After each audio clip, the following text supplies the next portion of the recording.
Doctor Abhishek ji Jain Bhopal, और उसके बाद में बंधुओं, भारत की संस्कृति वसुदेव कुटुंबकम की संस्कृति है और यहाँ पर सब एक साथ अलग अलग रहकर भी एक साथ रहते हैं। सर्वधर्म सभा मंच के आज यहाँ पर उपाध्यक्ष महेंद्र शर्मा जी यहाँ पर उपस्थित हैं।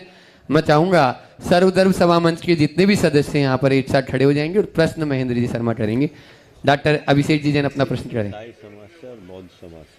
हाँ, ईसाई धर्म और बौद्ध समाज, सिख समाज से भी अपने, और बौद्ध समाज से भी सर्वधर्म सभा मंच से सभी सदस्य यहाँ पर उपस्थित हैं।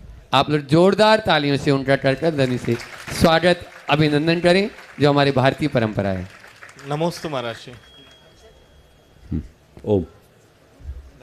हाँ, नमोस्तु महाराज जी।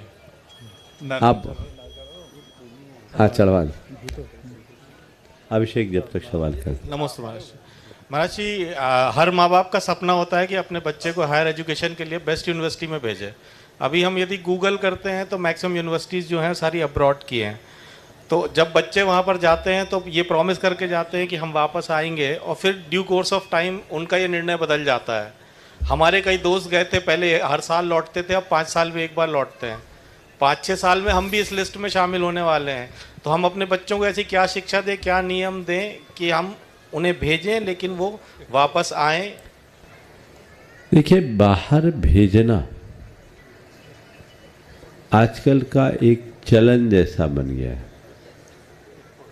और ख़ासकर जो परिवार साधन संपन्न है वे अपने बच्चों को बाहर भेजने में अपनी शान समझते हैं। बच्चों की भी मानसिकता वैसी कुछ बन जाती। सबसे पहले तो मैं एक चाहूँगा कि बच्चों को हम इस तरीके से प्रशिक्षित करें कि बाहर तभी जाए जब भारत में उसका कोई विकल्प ना हो। दूसरी बात, बाहर जाने के बाद के कई जो परिणाम हैं वो बहुत भयानक आते हैं। आज कई दुनिया की ऐसी यूनिवर्सिटीज़ हैं जहाँ जाने के बाद लोगों की सोच पूरी तरह बदल जाती है, और वैसी सोच बदलने के बाद वह फिर एक अलग धारा में बढ़ने लगते हैं। मेरे संपर्क में एक परिवार है, उनका बेटा बाहर बैंकले यूनिवर्सिटी से पढ़कर आया। माँ बाप ने बहुत शान से भेजा, समर्थ परिवार, इकलौता बेटा, और वहाँ से पढ़कर क्या आया, उसका तो दिमाग ही पलट गया। दिमाग ही पलट गया, उसकी सोच पूरी तरह वामपंथी हो गई।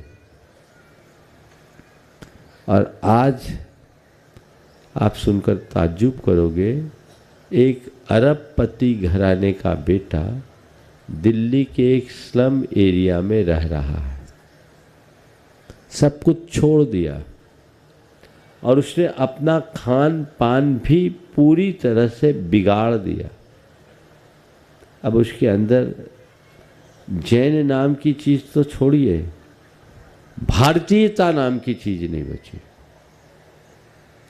ये परिणाम बहुत गंभीर है जिस पर विचार करना चाहिए। उसके माँ बाप मेरे पास लेकर आए, मैंने 1.5 घंटे तक उसे समझाने की कोशिश किया, पर वो उस लेवल तक पहुंच गया कि उसे लौटा पाना मुझे संभव नहीं दिखा। उसका पूरा ब्रेन वॉश, उल्टे विचारधारा, भारत की संपूर्ण व्यवस्था का प्रखर आलोचक। टैलेंट तो उसके पास है, लेकिन एकदम विपरीत दिशा में लग गई। अब माता पिता अपना सिर ठोकते हैं कि इससे अच्छा मेरा बच्चा अपढ़ होता तो ज़्यादा अच्छा। आजकल कोई भी भेजते हैं। और पहली बात, दूसरी बात मैं ये और कहूँगा, बच्चों को भेजिए तो मास्टर्स के लिए भले भेजिए, पहले मत भेजिए। ग्रेजुएशन के पहले से जो बच्चे चले जाते हैं उनमें भटकाव आता है। यहाँ हर्ष बैठा है, इसकी बेटी को यूके जाना था। मैंने कहा मास्टर्स के लिए जाना, पहले मत जाना। उसने मेरी बात मानी और ग्रेजुएशन करने के बाद ही गई। आज वो व्यवस्थित है। बाहर भेजो, कम से कम उनके अंदर पूरी समझ तो विकसित हो जाए। और भेजने से पहले उन्हें कुछ संकल्पों में बांधे ताकि वे वहाँ जाए तो कुछ बनकर आए, भटके नहीं। जहाँ तक आज भारत का सवाल है, भारत में उच्च शिक्षण संस्थानों की कमी नहीं है। हमारे यहाँ IIT है, हमारे यहाँ एम्स है, हमारे अन्य उच्च शिक्षा संस्थान के बड़े बड़े केंद्र हैं। ये कहीं कम नहीं है। यहाँ से पढ़ने वाले लोगों ने विदेशों में जाकर भारत का परचम फहराया है।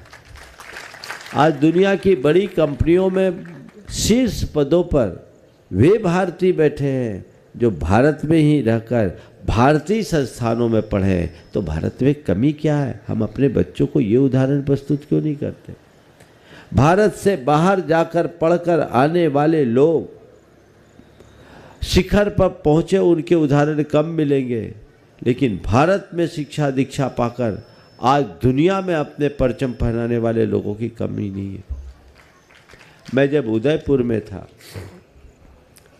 एक युवा है वहाँ, राजीव जैन, उसकी एक संस्था है शिक्षांतर। वो हार्वर्ड यूनिवर्सिटी से पढ़कर आया, लेकिन भारत में आकर वर्तमान शिक्षा पद्धति के विरुद्ध एक नई तरीके से पढ़ाई कराता है और बच्चों को बिना डिग्री की पढ़ाई कराकर उनके जीवन की योग्यता को निखारता है, जो भारत की प्राचीन पद्धति थी। भारत से जाकर हार्वर्ड में पढ़कर आया, पर उसे वो रास नहीं आया। वो भारत में भारतीयता की प्रतिष्ठा कर रहा है। आप अगर गूगल सर्च करें तो संभवतः शिक्षांतर के बारे में आपको डिटेल मिलेगा और उससे बहुत लोग जुड़ रहे हैं। वो मेरे पास आया था, मैं उसके विचारों से प्रभावित हुआ। तो अंधानुकरण से बचिए, अपनी गाढ़ी कमाई को इस तरह फूंकने से बाजाइए। अपने देश के गौरव और गरिमा का ख्याल कीजिए। बच्चों के हृदय में भी ये बात बिठा दीजिए और प्रारंभ से बच्चों का मस्तिष्क तैयार कीजिए। कई बार पेरेंट्स बच्चों के आगे कमज़ोर पड़ जाते, बच्चे जिद पकड़ लेते। बच्चों का मानस इस तरह का बिठा दीजिए कि बच्चे कभी जिद भी ना करें, तो व्यवस्थाएं अनुकूल बनेगी, परिणाम अच्छा है। सर्व धर्म सभा मंच के